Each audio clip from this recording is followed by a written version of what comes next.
Hello बच्चों, आज हम लोग पढ़ेंगे क्लास फोर्थ के हिंदी नवीन पन्नों में पाठ 15 वीर बालक भोला। पाठ का नाम है वीर बालक भोला। यह एक शौर्य कथा है। ठीक है, वीरता की कथा है, वीरों की कहानी है। इसमें बालक भोला जो है, इसकी वीरता का प्रदर्शन किया गया है। इस पाठ में उसने अपनी वीरता का प्रदर्शन करते हुए ये सिद्ध किया है कि देश प्रेम से बढ़कर कुछ नहीं है, राष्ट्र प्रेम से बढ़कर कुछ नहीं है। हर एक व्यक्ति को, हर एक बच्चे बच्चे को अपने राष्ट्र के प्रति प्रेम भाव रखना चाहिए और देश हित के लिए, देश की उन्नति के लिए, देश की रक्षा के लिए हमें अपने प्राण न्यौछावर करते समय, जान की कुर्बानी देते समय थोड़ा सा भी हिचकना नहीं चाहिए, क्योंकि राष्ट्र प्रेम से बढ़कर कोई धर्म नहीं है। तो चलिए इस पाठ को हम लोग पढ़ते हैं और समझते हैं। यहाँ पे लिखा हुआ है, सबसे पहले भारतीय इतिहास शौर्य गाथाओं से भरा हुआ है। इस ऐतिहासिक कहानी में वीर बालक भोला के साहस और बलिदान का रोमांचक वर्णन किया गया है। इसमें एक छोटा सा बच्चा है जिसका नाम है भोला। उसके साहस और बलिदान का बहुत ही रोमांचक वर्णन किया गया है इस पाठ में। तो चलिए हम लोग इस शौर्य कथा को पढ़ते हैं और वीर बालक भोला के बारे में जानते हैं। भोला, हाँ, यही नाम उस भील बालक का था। वह कोई 14-15 वर्ष का रहा होगा। रंग सांवला, मस्त, अल्हड़, किशोर, भील सरदार का इकलौता बेटा। अरावली पर्वतमाला की सघन पहाड़ियों की घाटी में फूस की झोपड़ी में माँ का लाडला, पिता का प्यारा पुत्र। लेखक कहते हैं कि इस पाठ के लेखक हैं राधे श्याम मेवाड़ी जी। वो कहते हैं कि एक भील बालक था जिसकी उम्र 14 से 15 वर्ष की थी, रही होगी। उसका रंग कैसा था? सांवला रंग था, मस्त था। अल्हड़ मीन्स होता है मस्त और लापरवाह। किशोरावस्था थी और भील सरदार का वह इकलौता बेटा था। भील किसे कहते हैं? जो शिकार करते हैं, आखेट करते हैं। और उसका घर कहाँ था? उसकी झोपड़ी कहाँ थी? तो अरावली पर्वतमाला की सघन पहाड़ियों की घाटी में। सघन मीन्स होता है घना। घने पहाड़ियों की घाटी में पूस की झोपड़ी थी और वो बच्चा जो था भोला नाम का, वो अपनी माँ का लाडला था और पिता का प्यारा था। यह वह समय था जब मुगल सत्ता ने सारे देश में अपने पांव जमा लिए थे। ये उस समय की बात है जब मुगल साम्राज्य पूरे देश पर अपने अधिकार जमा लिए थे। केवल मेवाड़ के महाराणा प्रताप ही स्वतंत्र रहकर अपनी अस्मिता के लिए संघर्ष कर रहे थे। क्योंकि आपने सबसे पहले ही सुना है कि यह एक ऐतिहासिक कथा है। ठीक है, तो बात उस समय की है जब मुगल सत्ता पूरे देश पर अपने अधिकार जमा लिए थे, लेकिन उस समय केवल महाराणा प्रताप ही एक स्वतंत्र प्राणी के रूप में विचरण कर रहे थे और अपनी अस्मिता मतलब कि अपने अस्तित्व की रक्षा के लिए संघर्ष कर रहे थे। उन्हें भीलों का पूर्ण सहयोग और संबल प्राप्त था। भील जो थे उनका सारे भील मिलकर के उनका पूरा सहयोग दिए। मेवाड़ के सारे किले मुगलों के अधीन हो चुके थे और महाराणा प्रताप अनेक कष्ट सहते हुए सपरिवार जंगलों में भटक रहे थे और छापामार युद्ध कर मुगलों को नाको चने चबवा दिए थे। मेवाड़ का जो सारे जो किले थे मेवाड़ राज्य के, सब मुगलों के अधीन हो चुके थे। मुगल साम्राज्य उस पर अधिकार जमा लिया था। इसलिए महाराणा प्रताप बहुत ही कष्ट सहते हुए अपने परिवार के साथ, सपरिवार में अपने पूरे परिवार के साथ जंगलों में भटक रहे थे और छापामार युद्ध कर मुगलों को नाको चने चबवा दिए थे। नाको चने चबवाना मतलब कि बहुत तंग करना। एक दिन भील सरदार ने अपनी पत्नी से कहा, देखो, राणा परिवार के लिए सायंकाल के भोजन की व्यवस्था का भार हम पर है। एक दिन की बात है कि भील सरदार, जो भीलों के सरदार थे, ठीक है, जो मालिक थे उसके, वो अपनी पत्नी से कहते हैं कि देखो, राणा परिवार, चूंकि आपने अभी सुना कि जो जितने भी भील थे, वो सभी लोग महाराणा प्रताप के सहयोग में थे, उनकी सहायता कर रहे थे, उनके साथ थे। तो भील का सरदार जो थे, भील सरदार थे, वो कहते हैं कि राणा परिवार के लिए शाम के भोजन की जिम्मेदारी हमारी है। हम वनवासी राजसी भोजन की व्यवस्था कैसे कर पाएंगे? पत्नी ने सकुचाते हुए कहा, क्योंकि महाराणा प्रताप एक राजा थे और उनके भोजन की व्यवस्था भी उन्हीं के हिसाब से रहना चाहिए। इसलिए भील की पत्नी सकुचाती है, संकोच खाते हुए कहती है कि वो तो राजा है और उनके लिए राजसी भोजन की व्यवस्था हम लोग कैसे कर पाएंगे। अरे भोली, राणा जी तो देवता हैं, जो भी रूखा सूखा है भेंट कर देंगे, वे उसे अवश्य ग्रहण करेंगे, भील सरदार ने कहा। भील सरदार अपनी पत्नी को समझाते हुए कहता है कि तुम चिंता ना करो, राणा जी है तो राजा, लेकिन वो देवता समान है, उनको जो भी दिया जाएगा प्रेम से, प्रेम भाव से वो उसको ग्रहण करेंगे, स्वीकार करेंगे। और सुन, मैं तो राणा जी के कार्य से अभी जा रहा हूँ, तू भोजन सामग्री तैयार करके भोला के साथ भेज देना, कहकर भील सरदार बाहर चला गया। इतना कहने के बाद जो भील सरदार था वो कहकर चला जाता है कि जब भोजन तैयार हो जाए तो उस भोजन को किससे भिजवा देना? भोला से। भोला कौन था? उनका बालक, छोटा सा, जो कि जिसकी उम्र 14 से 15 वर्ष थी। कहते हैं कि भोजन जब तैयार हो जाए तो उसे भोला के साथ भेज देना। भील रानी भोजन व्यवस्था में लग गई। थोड़ी देर बाद भील रानी ने झोपड़ी से बाहर निकलकर अपनी सांकेतिक भाषा में एक किलकारी की, जो अरावली की वादियों में गूंज उठी, जिसे सुनकर सिंह सावक सा भोला उछलते कूदते तुरंत आ पहुंचा। वो भील रानी जब भोजन बन जाता है तो वो एक सांकेतिक भाषा, जैसे हम लोग बोलते हैं, उस आपने पढ़ा भी है हिंदी ग्रामर में कि भाषा 3 प्रकार की होती है, एक मौखिक, लिखित और एक तीसरा सांकेतिक भाषा।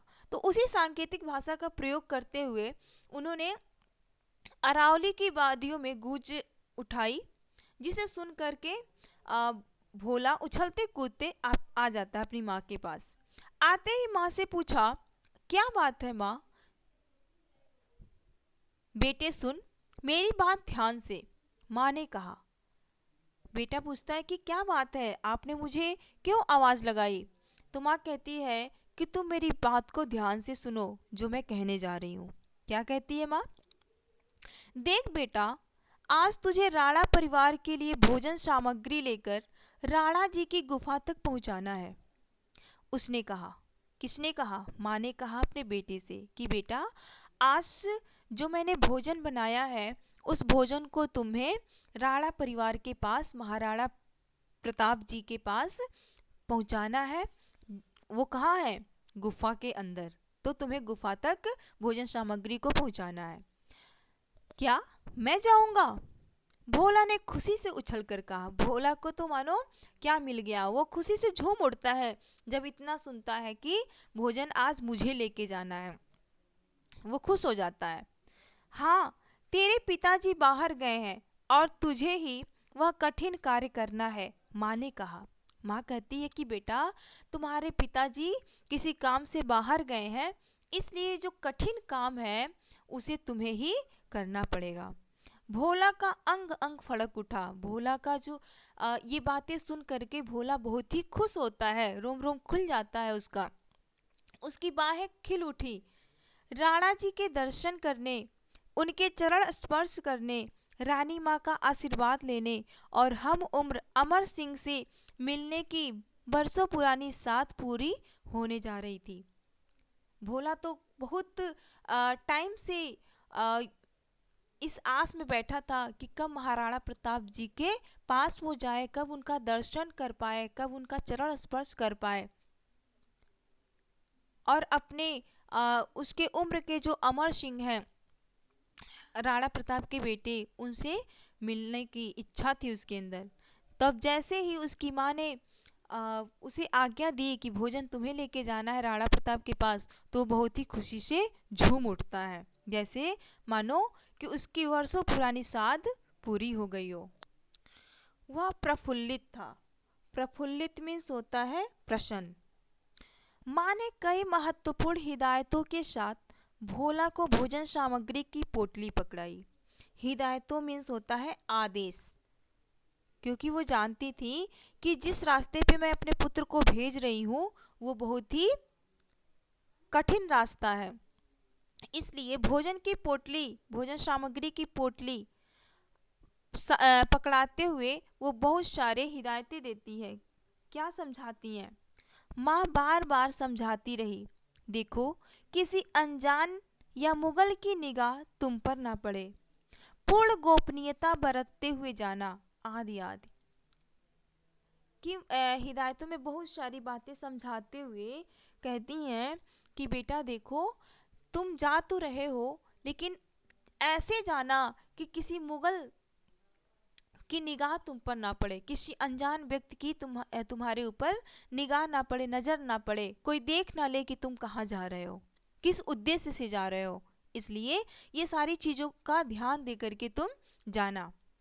और पूर्ण गोपनीयता बरतते हुए, गोपनीयता मीन्स होता है रहस्य को छिपाते हुए, ठीक है, कि ऐसे जाना कि जो बातें तुमको बताई गई हैं, जिस उद्देश्य से तुम जा रहे हो, उसके बारे में किसी और को न पता चले, ठीक है।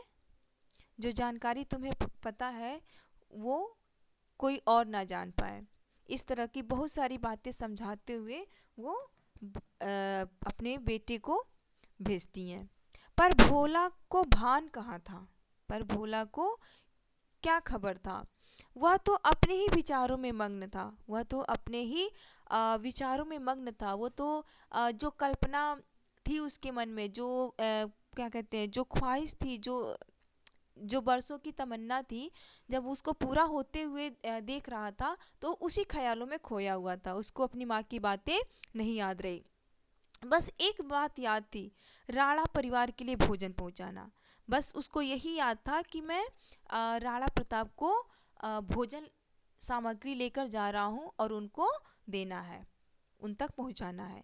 अपनी लाठी के छोर पर पोटली लटकाई और अच्छा माँ कहकर चल पड़ा अपनी यात्रा पे। अपनी माँ की बातें को सुन करके वो बोल दिया कि ठीक है माँ, मैं चलता हूँ, और इस तरह कहकर वो अपने यात्रा पे निकल पड़ता है। पोटली में क्या होता है? जो छोटी गठरी कह सकते हैं या छोटा सा थैला कह सकते हैं, कोई सामान हो और उसको गठरी बना करके ले जाना, उसे ही पोटली कहते हैं। और इस तरह वो अपनी यात्रा पे निकल पड़ता है। उसका मन बल्लियों उछल रहा था, मैं भी एक दिन महान सैनिक योद्धा बनूंगा, मेरा निशाना पक्का है। वो अपने मन में इस तरह के विचार लेते हुए चल रहा था कि एक दिन मैं भी बड़ा होकर के महान सैनिक बनूंगा, महान योद्धा बनूंगा और अपने देश की रक्षा करूंगा। इस तरह वो अपने मन में इस तरह की बातें रख करके चल रहा। मैं भी आज़ादी की लड़ाई लड़ूंगा और सबको बता दूंगा कि हम वनवासी भील भी किसी से कम नहीं है। इन्हीं विचारों में झूमता भोला बढ़ रहा था अपने गंतव्य की ओर। उसके पाँव में पंख लग गए थे। ऐसी सोच बनाते हुए वो रास्ते में चलता हुआ सोचता है कि मैं भी आज़ादी की लड़ाई लड़ूंगा। वो कहता है कि मैं वनवासी हूँ, वनवासी भील हूँ, लेकिन जब मैं बड़ा हो जाऊंगा और देश का सैनिक बन जाऊंगा, महान योद्धा बन जाऊंगा, तब मैं लोगों को बता दूंगा कि हम वनवासी भील भी किसी से कम नहीं है। हम भी अपने देश के लिए सब कुछ कर सकते हैं, महान योद्धा बन सकते हैं, तो जब मैं बड़ा होऊंगा तो सैनिक बन के दिखाऊंगा, अपने देश की रक्षा करूंगा। इस तरह के विचार अपने मन में लेते हुए, झूमते हुए, कूदते हुए वो आगे बढ़ता है। कहाँ बढ़ता है? अपने गंतव्य की ओर। गंतव्य मीन्स जहाँ किसी को जाना हो, उस उस शब्द के लिए गंतव्य का प्रयोग किया जाता है। उसके पाँव में पंख लग गए। सूर्य भगवान भी दिन भर के थके हुए थे, स्वर्णिम आभा बिखेरते हुए अस्ताचल की ओर बढ़ रहे थे। शाम का समय हो गया था और सूर्यास्त होने को था। अस्ताचल मीन्स होता है जहाँ सूरज डूबता है, ठीक है। तो सूरज डूब रहे थे। घने पेड़ों की छांव तले सोई हुई सांझ अंगड़ाई लेकर जाग उठी थी। दिन खत्म होने को था और शाम का समय आ गया था। उन पहाड़ियों को एक तरफ से अपनी गोद में समेटने लगी। सांझ, शाम का समय हो गया था और चारों तरफ क्या था? दिन ढलने के बाद चारों तरफ अंधकार छाने लगा। भोला अपनी ही मस्ती में उछलता कूदता चला जा रहा था कि अचानक एक पहाड़ी के मोड़ पर उसे एक कड़कदार आवाज सुनाई दी। कहाँ जा रहा है? ठहर। और इसी के साथ 10-11 मुगल सैनिकों ने उसे घेर लिया। रुकने के सिवाय भोला के सामने और कोई चारा न था, पर वह घबराया नहीं। निडर होकर बोला, अपने गांव, अपने घर। वो भोला अपनी माँ की बातें भूल गया, अपने विचारों में इतना खो गया कि वो भूल गया कि माँ ने क्या हिदायतें दी थी। जाते जाते रास्ते में क्या होता है? कड़कदार आवाज़ सुनाई देता है। क्या आवाज़ सुनाई देता है? कि कहाँ जा रहा है? ठहर जा।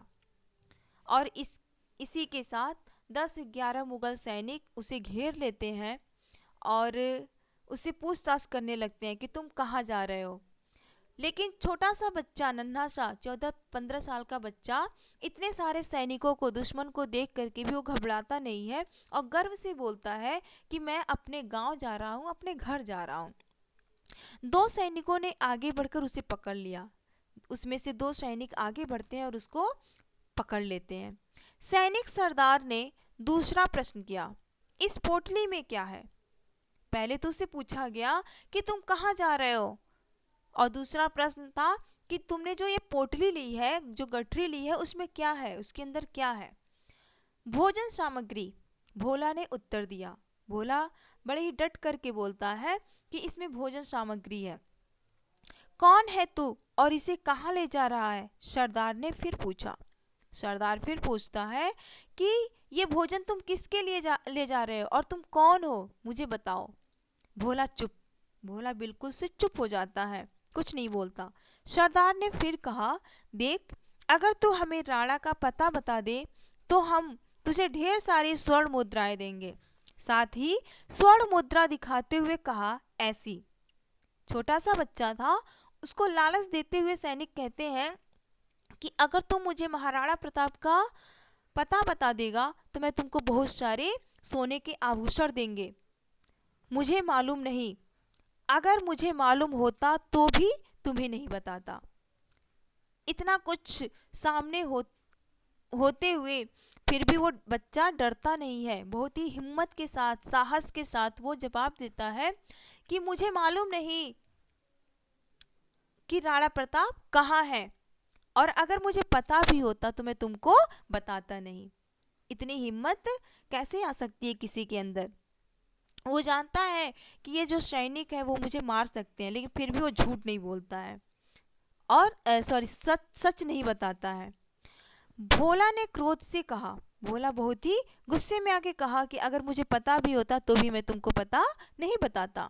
सिपाहियों ने उसे 2 धौल जमाए और कहा, देख, हमें बल प्रयोग करने पर मजबूर मत कर, सही सही बता, हमें राणा को पकड़ना है, तुझे मारेंगे नहीं, सोना और देंगे।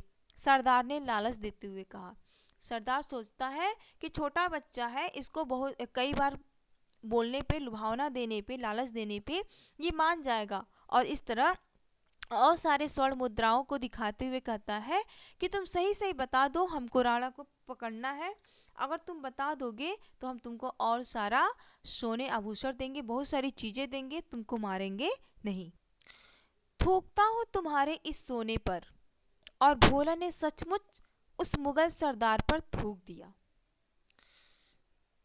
वो बच्चा कहता है कि मुझे तुम्हारे सोने चांदी की लालच नहीं है, मैं इस तुम्हारे सोने के आभूषण पे थूकता हूँ। और ऐसा बोलते बोलते वो सच में मुगल सरदार के ऊपर थूक देता है। सरदार आग बबूला हो गया। आग बबूला मीन्स गुस्से से लाल हो गया। सभी सिपाही लात घूसों से उसे मारने लगे। उस छोटे से बालक को सब लोग लात घूसों से मारने लगते हैं, खूब मारते हैं। भोला लहूलुहान हो गया, भोला खून से लथपथ हो गया। एक सिपाही ने उसके बाल पकड़कर कहा, अब भी बता दे, नहीं तो तुझे मार डालेंगे। उस छोटे से बच्चे पर इतना अत्याचार करने लगे, किस लिए? क्योंकि उसने राणा का पता नहीं बताया। भोला इस अवस्था में भी हंस पड़ा। वो नन्हा सा बालक इतना मार खाने के बाद भी हंसने लगा। उसने हंसते हुए कहा, मार डालोगे तो तुम्हें राणा का पता कहाँ से मिलेगा? इतनी समझदारी वाली बात करता है छोटा सा बच्चा। कहता है कि अगर तुम मुझे मार डालोगे, मेरी जान ले लोगे, तो तुमको राणा का पता कौन बताएगा? कैसे तुम्हें पता चलेगा राणा का पता? हंसते हुए इस तरह वो जवाब देता है। ठहरो, इसे मारना नहीं। मुझे लगता है कि यह राणा का सही पता ठिकाना जानता है। इसे इतनी यातना दो कि यह क्या, इसके फरिश्ते भी बोल पड़े। गुस्से से उबलते हुए सरदार ने कहा। जो मुगल सैनिक का सरदार था वो इतना गुस्से में था क्योंकि उसके ऊपर उसने थूक दिया था, इसलिए वो बहुत ज़्यादा गुस्से में आ गया। क्रोधित होते हुए कहता है कि ठहरो, तुम इसको मारो नहीं, क्योंकि मुझे लगता है कि ये राणा का सही सही पता जानता है कि राणा कहाँ पे छिपा हुआ है। इसलिए तुम उसको इतना कष्ट दो, इतनी यातनाएं दो कि इसके फरिश्ते भी बोल पड़े। इतना इसको कष्ट दो कि ये अपना मुंह खोल दे। भोला ने सोचा अब क्या किया जाए। भोला इतना देखने के बाद, सुनने के बाद वो सोच में पड़ गया कि आखिर अब मैं क्या करूं। कहीं ऐसा ना हो कि यातना पीड़ा से घबराकर मेरी जुबान से सच ना निकल जाए। अचानक उसकी आंखों में खुशी की चमक बढ़ी। भोला जब सरदार की बातें सुनने लगा कि मुझ पे अब यातनाएं दी जाएंगी, मुझे दुख दिए जाएंगे, मुझे और सारे मारा जाएगा, तो वो सोच में पड़ गया कि मैं क्या करूं। कहीं ऐसा ना हो कि मैं इतनी यातनाओं को झेल करके दुख से, पीड़ा से घबरा कर कहीं मेरी जुबान ना खुल जाए और मैं राणा का पता न बता दूं। अचानक से उसकी आंखों में खुशी की चमक बढ़ी। सोचिए ऐसी क्या घटना घट गई, ऐसी क्या बात हो गई कि इतना सोचने के बाद, इतना घबराने के बाद, डरने के बाद भी वो खुशी से झूम उठा। इस धक्का मुक्की में उसने झपट कर मुगल सैनिक की कमर से कटार खींच ली। इतने के बीच में वो क्या करता है, इतना धक्का मुक्की, इतना मारपीट होने के बाद भी, मार खाने के बाद भी उसने झपट करके मुगल सैनिक की कमर से कटार खींच लेता है और मुगल सैनिक घबराकर पीछे हटे। जब वो कटार खींच लेता है तो सब लोग मुगल सैनिक पीछे हट जाते हैं। बिजली की तेजी से भोला ने अपनी जीभ काटकर मुगल सरदार के सामने फेंक दी और फिर लहूलुहान मुंह से हो कर अट्ठास कर उठा। सोचिए इस छोटे से बालक में कितनी हिम्मत आ गई। किसके लिए? देश के लिए, राष्ट्र प्रेम के लिए। अगर वो चाहता तो अपनी जान बचाने के लिए झूठ बोल सकता था, सच बता सकता था, राणा का पता बता सकता था। इससे क्या होता, उसकी जान शायद बच जाती। एक छोटे से बच्चे के दिमाग में बहुत सारी बातें आ सकती थी। लोभ में आकर के या जान के डर से मार खोने के डर से वो सच बता सकता था, मुंह खोल सकता था, लेकिन एक उसके अंदर ये था कि अगर मैं सच बता दूंगा तो राणा प्रताप पकड़े जाएंगे और फिर से क्या होगा, पूरे देश पर, पूरे राज्य पर मुगल साम्राज्य स्थापित हो जाएगा। इसलिए वो क्या करते हैं, वो दुश्मन के कमर से कटार खींचते हैं और उस कटार से अपनी जीभ को काट देते हैं कि जीभ जीभ नहीं रहेगा तो मैं बोल पाऊंगा नहीं, और जब बोल नहीं पाऊंगा तो इनको पता चलेगा नहीं कि राणा कहाँ है। ऐसा करके वो अपनी जीभ को उसके सामने फेंक देते हैं और लहूलुहान हो जाते हैं। लहूलुहान मीन्स खून से तर जाते हैं, उनके मुंह से खूनों की धारा बहने लगती है। मुगल सैनिक और उनका सरदार शक्ति में आ गए। गजब, इसने अपने मालिक की जान बचाने के लिए खुद अपनी जुबान काट ली, हमारे मंसूबों पर पानी फेर दिया। आश्चर्यचकित हो जाते हैं उन मुगल सैनिक और उनका सरदार कि ये कैसा है, इसने अपने मालिक की जान बचाने के लिए इसने अपनी जान तक की परवाह नहीं की, इसने अपनी जुबान काट ली और हमारे मंसूबों पर पानी फेर दिया, हमारे इरादों पर पानी फेर दिया। इसी खुन्नस में उन्होंने वीर बालक भोला की गर्दन उड़ा दी। खुन्नस में होता है क्रोध में आकर के, क्रोध में आकर के उस सैनिकों ने, मुगल सैनिकों ने क्या किया कि अब तो ये किसी काम का नहीं है, अब तो ये राणा का पता नहीं बताएगा। इस गुस्से में आकर के उस छोटे से बालक के गर्दन को काट करके फेंक देते हैं, सब उसको मार देते हैं, उसकी गर्दन को धड़ से अलग कर देते हैं। आसपास के पेड़ों पर बैठे पंछी शोर मचाते हुए आसमान में चारों ओर उड़ चले, मानो वीर बालक की यशोगाथा दिग दिगंत में फैलाने। दिग दिगंत में होता है सभी दिशाओं में। जैसे ही उस बालक का सर धड़ से अलग किया गया, वैसे ही वहां के आसपास के सारे पंछी उड़ गए। उसके यशोगाथा मीन्स यश की कथा, यश का गुणगान गाने के लिए सारे पंछी उड़ जाते हैं, चारों दिशाओं में फैल जाते हैं कि ऐसा महान योद्धा हमारे इस भूमि पर अवतरित हुआ, जिसने अपने मालिक की जान बचाने के लिए अपनी जान तक को गंवा दिया।